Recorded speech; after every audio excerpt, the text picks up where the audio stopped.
ఇప్పుడు ఒక ఆరోగ్య సమస్యతో బాధపడుతున్నారు.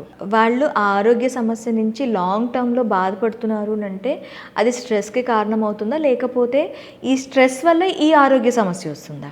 అంటే మీరనేది మెంటల్‌గానా? Physiological body? ఫిజికల్‌గా ఇప్పుడు నాకు లాంగ్ టర్మ్‌లో హెడేక్ వస్తుందండి.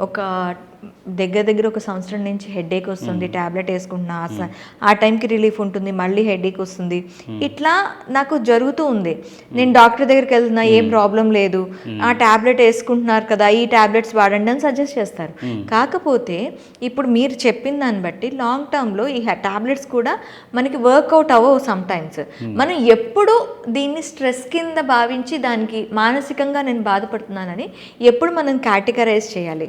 మీరే అన్నారు, నేను ఒక డాక్టర్ దగ్గరికి వెళ్తున్నాను, మందులు చాలా కాలంగా వాడుకుంటున్నాను అన్నది. అప్పుడు వాళ్ళకి తెలుస్తుందండి ఇది దీనికి తగ్గట్లేదు అంటే మీరు ఖచ్చితంగా ఇంకొక మెథడ్ యూజ్ చేయాలి. ఏదన్నా ప్రొఫెషనల్ని కలవండి. సైకలాజికల్గా ఏమైనా ఇష్యూస్ ఉన్నాయేమో అని ఈ మధ్య డాక్టర్స్ కూడా వాళ్ళు చూస్తున్నారు. కొంతకాలానికి తగ్గట్లేదు అనుకోండి, టెస్ట్లో నార్మల్ వస్తుంది వాళ్ళు చెప్తున్నారు క్లియర్గా. అప్పుడైనా జాగ్రత్త తీసుకోవాలి కదా. అవును. లేదు ఇది మందులు ఈ డాక్టర్ గారు చెప్పినట్టుగానే తీసుకున్నాము, తగ్గలేదు అని ఆయన మీద నెపం వేయడం తప్పు. ఓకే. అది చెప్తున్నప్పుడు వినాలి, విని చూపించి. ఇలాంటి కేసులు కూడా వస్తుంటాయి.